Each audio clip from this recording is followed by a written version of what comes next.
We back 101.3 FM. I'm here with a special guest for this evening, this Friday. Myron Jewell, what's up, man? Man, what's happening, man? What's going on with you, man? What's good, dog?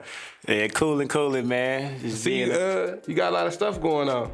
Yeah, I got a lot of stuff going on, man. Real talk, man. People got me in their videos, man. They want me hosting, man. They got me hosting parties, features, skits, whatever.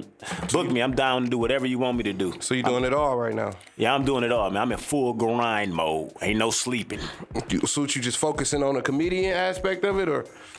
Yeah, it's about everything, though. You know what I mean? Acting, comedian, like whatever, hosting, whatever, man. Whatever's gonna make me get bigger. You know what I mean? Any acting gigs? Now, yeah, I got 2 acting gigs that I've done before. Okay, what's the projects you've been working? The first acting gig I ever did was role play. I had you can't blink or you'll miss me. You can't blink. If you blink, you'll miss me. But I was still in it, though. That was the first one. Okay. But the second one, shout out to Kelly Kells and T-Dot. They the main characters in there. 2 very known Milwaukee comedians, Kelly Kells and T-Dot Kingsby. The second film I was in, it's called Civilian Life, and I was one of the main characters in that. Oh, you got your role in. Yeah, I didn't move on up, man. They didn't put a boy for the star character, and we had some people that was actually guys that I grew up with watching on TV, like, Guy Torrey, Rodney Perry, so they was all in the movie with you? Yeah, it was more than that. Lamar Tate, that's the Renz Tate brother. Okay, yeah. You know what I mean? So it's a few more people in there that I did, Who directing that? Ruben Studamore. Oh, okay, Ruben Whitmore. Ruben Whitmore. I said Studamore. Ruben Stutter. Ruben, yeah, I know, man. I'm all mixed up. Ruben Studamore. He don't even look like him, man. Yeah. Mix the names up. Ruben Studamore. Yeah, shout out to Ruben Whitmore. Yeah, Ruben Whitmore. Yeah, he look like Spike Lee. Yeah, he do. He do look just like Spike Lee, don't he? Do. So, how you get into comedian? Comedy. I'm sorry. Comedy, man. It was just me growing up. I always been silly, and it was just having fun. You know what I mean? Funniest people in class. Yeah, I was always a class clown. Ribbon. Always, ribbon, having fun, and then when we had family events, I was always the wild wire, always dancing, and I always had my shirt off. You still be dancing? Yeah, man. I can dance a little bit. I ain't got no rhythm. You know what I'm saying? I didn't pass it out to my son. Now he can't dance, so it's hereditary. Can't dancing.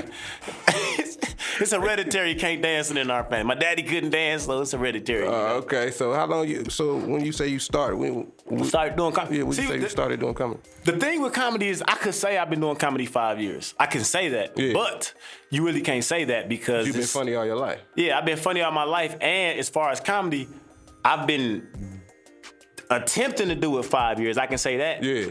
But I never was consistent because I was working. You know what I mean? I gave my job up about 10 months ago so I can just fully focus on comedy. You know what I mean? So before that, I was working. So it was like I would do a show. I was fine with doing a show today and then I doing one for 6 more months. That's not consistency. Right. You know what I mean? Okay, people knew me, How does it go, though? Like, how does it go with comedy? Do you come up with a script or come up with a sketch or come up with, your show? No. Well, see, the funniest stuff is the real life scenarios. So it's like with me, I don't sit down and really just write something out. You know what I mean? I use my real life scenarios and I go from there. So it's just like me and you could be talking right now. Yeah. And something funny will be said and we'll be just talking. I'm like, I can use that on stage. Yeah, I can use that on stage. And then I just tweak it up a little bit to make it stage funny. You know what I mean? Because you got to have it got to be stage funny. You know what I mean? So what's that? What's stage funny? It stays funny, man. You gotta have something. You gotta put a twist on it. You gotta just be like, You just gotta add all that to it, man. You gotta just make it stupid funny, man. So who's some of your favorite comedians from My favorite comedian of all time, man. And it's crazy because people always say that about me, but I never try to be like the dude. Mimic him and stuff like that? Yeah, not at all. Chris Tucker, man. I love Chris Tucker. See, because he getting hot right now. A lot of people is kind of matching his swag he had. Yeah, but see, the thing with Chris Tucker, and this is the thing about me too, and this is just me being honest, I might not have the strongest jokes. There's a lot of comedians out here with a whole storyline, like boom, boom, boom. You're like, man, this guy's funny. I can say the simplest joke, but my facial expressions and my body language just sell it. Yeah. That's the same thing. That's the same way Chris Tucker was. Yeah. You know what I mean? He had the voice, he had the facial expression, the body language. You know what I mean? If you watch dude, he'll say something. One time I made a mistake and robbed my mama. You know what I mean? See, you know what I mean? That's really, if I just said that regular, man, I remember one time I made a mistake and robbed my mama. y'all might be like, okay, now what? Yeah. But it was how he said it, the delivery. You know what I mean? He said it so serious. He said it serious. He thought he made a mistake. Yeah. And robbed his mama. Yeah, he didn't smile. He just said it. Like, one time I made a mistake and robbed my mama. You know what I mean? Like he was really out there robbing people. He came across his mama walking down the street. Yeah, he sold that joke, so it made you believe that he really robbed his mama, and you laughing at him. You know what I mean? Like when he first come on stage, the first thing he said is, "I'm pissed off, man." You know what I mean? And we laughed at that. Cause you could be pissed off at the time. But that's how he came on stage. He come off like, "I'm pissed off, man." You know what I mean? But some of the stuff that people say during the comedy show, I mean, like you kind of waiting on it to be funny. So sometimes you laugh, ingenuously. Yeah, you're right. But it just depends on whatever joke you telling, like, because it's also good if they're quiet because that mean they're listening. Yeah. That mean they're listening to you and they waiting for the punchline. You know what I mean? Like the worst shows is when you do shows. Like I hate when somebody book me for a show and they don't know comedians is gonna be there. So it's just like it's very social in the background. You know they not. I mean, and on top of it, they probably not really caring. Like, you're not a big name comedian. Exactly, You know what I exactly. mean? You know what I mean? They know who you are, but it's like, okay, he's still here in Milwaukee. Yeah. You know what I mean? So when they be like, oh, we got comedian Myron Jewell coming, you got some shows, and you do some shows, and everybody in the background. First of all, the worst shows to me is when people do shows and they say they're gonna start at 9, right? Now it's 9:30. Yeah, and then they get to 11. And you still ain't on the stage. And I still ain't on stage. Now, they done drunk a whole lot since then. So now everybody feeling themselves, they dissing. They don't want to hear this, man. They ready to dance and party and get up out of there, really. Exactly. So it's like, now you got to deal with that. But because, like, my work ethic is so, like, it's ridiculous. It's just like, I'm still going to do it. Like, it's all a test for me. It's like, you know what I mean? I already know the situation, the scenario, like, oh, okay, they not finna pay attention. But it's like, I'm not going to back out. Like, I ain't finna do that. Yeah. I'm going to still do it. So all I'll do is lock in on 2 or 3 people that's actually paying attention, and I'll do the whole show for them. I don't care if the people in the back talking. I wouldn't care. All right. So how many shows you got lined up? I got actually, what's crazy, because the shows I got coming up, man, it's just like I since the internet thing been popping. You know what I mean? Like I said, I gave my job up, and then I've been doing the internet thing for about 10 months. So before I'm gonna tell you about that, but I just want to let people know this. Mm-hmm. I was working 9 years, man, and I was doing comedy off and on, basically. That's why I said I can't say I'm a comedian for 5 years. Like when somebody that you know, like we talked earlier, like somebody that you know got a comedy show or want a comedian. And they like, oh, we got Myron because he funny. You know what I mean? They seen the potential, but I still never took it serious. You know what I mean? But then after a while, it was just like I would do shows with big headliners, nationwide headliners, and they would tell me like, "Dude, you funny." They was like, "But like, why don't you take it serious?" And they would tell me that it's either gonna be a job, you either want to work for somebody, or you either gonna just jump out on faith and do your thing. You know what I mean, with the whole comedy thing. I just, one day, it was just random because they was telling me that for years, and I was like, no, I can't do this. I got one kid, so it's like, I got to take care of my son. I know it's going to be ups and downs. You're going to hit them points where you going to need money, but you ain't got it because you ain't booked and this and that. But that's where you have to be strong at. You have to be able to just be like, you know what? I'm finna grind it out. I'm finna make something work. Because the best went through being broke and not having nothing to be where they at. You know what I mean? They didn't just quit their job and just have money. So you just had the thought. Didn't nothing happened for you to make that decision? Yeah, no. It was like just, you wasn't popping yet. No, I wasn't. Like, that's what I'm saying. Like, last year at this time, the buzz that I have now, I did not have that. Like, anybody that I knew was people that I just knew already. Yeah. And then a few people knew, like, oh, he do comedy, this and that. When I jumped on the internet, because the internet is serious right now. Like, so let's talk about the Facebook videos. Oh, yeah, the Facebook videos, man, that's what really got me my main buzz. You know what I mean? And with that being said, it was just like, I always thought, like, man, how can I get a buzz on the internet? I was like, I can roast people. But because being the comedian that I was before that, it was like, okay, people know I do comedy. But then it's a lot of people that don't know.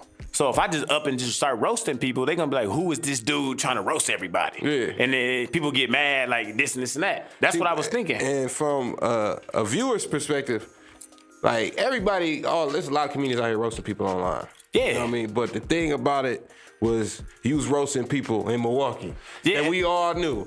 Exactly. And that was my whole catch. Like, I'm going to tell you exactly how I did it. I was finally like, forget it, I'm going to do it. I'm just going to roast people. But when I did it was like, I used to always notice that whole Milwaukee group was very, very like messy. They sensitive too. It's sensitive and they very messy. So it was just like, okay, if I name the first roast when I first started doing it, I used to call my roast the whole Milwaukee roast. Yeah. The whole Milwaukee roast, because I knew that was an attention grabber from Milwaukee. Because you have to get your city on your back first to make them talk about you. Like, so if anybody come here, they be like, oh, Myron. If they talking about funny, they gonna say Myron. Mm-hmm. So I was like, whole Milwaukee as an attention grabber. And then after that, it was like, let me pick people that I know everybody knows, but they also know me that I'm a comedian. So they won't, So they don't take it personal. The first couple people, Yeah. And I honestly didn't know it was gonna do as good as it did. I thought I was gonna roast and they was gonna laugh. And I did it and it hit hard. Right. And no, I'm still grinding. You know what I mean? So what's next for Myron Jewell? Nah, man, with me, man, it's like I said, I don't turn nothing down. Like, I got my own comedy night that I do each and every last Saturday each month. It's each and every last Saturday of each month. You know, so the day will be different. I mean, the date will be different, but the day will be the same. So the last Saturday, and it's called Saturday Night Laughs. I host it. I always make sure I bring the funniest comedians. Like, you know, of course I support my Milwaukee comedians. You know what I mean? First, that's what I did for the first. That's gonna be at the Point. No, this is at Regal Sky Lounge. Oh, it's I'm back to that. Regal Sky Lounge each and every last Saturday each month. Okay. You know what I mean? Doors open at 6, show starts at 7, and then we just grind it out that way that people can come in and laugh and enjoy themselves and still go to their regular Saturday night spots. You know what I mean? So this where they're gonna be able to see you consistently. Yeah, this is where they can once a month. Yeah, once a month, each and every last Saturday, each month. Every last Saturday each month, you'll see me, you know what I mean, just hosting. I make sure I bring the funniest comedians, and I always bring headliners. Like, when I first started, I started with Milwaukee talent, you know what I mean, because this is my city. Now I done ran through the Milwaukee talent, so it's like, okay, now my headliners, I bring people that I've worked with, like out of Chicago. They got real street cred. They've been on BET Comic View or been in movies and stuff. Because so you still traveling too? Yeah, like I do. This is the crazy part. Like, I do a little bit of traveling. I ain't where I want to be at though. It depends on if you get booked. Like, I don't have a manager right now. Okay. So it all depends on like who sees me on Facebook and they like, oh, can you come? So how will somebody book you right now? Right now, you can book me through followthefunny@gmail.com, man. You know what I mean? That's my email. Follow the funny, like FOLLOWTHEFUNNY. Follow the funny@gmail.com. Or if you don't want to do that, because you know some people lazy, man, you can always write me on Facebook. That's Myron Jewell on my fan page, comedian Myron Jewell. You can write me on my Snapchat. I'm gonna tell y'all everything. Tell them everything. M, like the letter M, Jewell, my last name, JEWELL Jr. You know, you can follow me on Snapchat. You can DM me on there. Or even follow me on Instagram and DM me if you want to. Yeah. And that's Myron, MYRON_JEWELL. Myron Jewell. You know, Myron_Jewell on Instagram. So that's how you can find me if you want to book me or whatever. Like, so only way to watch the videos is on Facebook? No, I'm glad you said that. You can watch everything that I put on Facebook. You know what I mean? Because some people have a hard time finding things on Facebook. Because you got to go through. Yeah, exactly. And then you don't always post.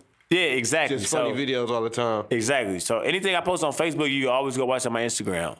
But the main thing you can go watch, I have a YouTube channel that I had it, but I just kind of started really being serious with it. I wasn't doing nothing serious with it at first. So go on YouTube, just type in Myron Jewell. If you type my name in, it automatically show you like my name and my videos. All and that. And you can go on there and check any video that I put on Facebook. If you be like, oh man, this video is my favorite. Everything I put on Facebook is on YouTube. You know what I mean? So. All right, y'all hear it, folks. Got Myron Jewell in the building. 101.3 FM, Listen Out Loud show. Thanks for coming through, man. Yeah, man. I appreciate you for having me, man. Like, have you back. Yeah, bring me back, couple man. Jokes, man. Yeah, bring me back. Have a comedy day. Let me tell some jokes, man. For real. All right, thanks, man. All right, man. 100, man.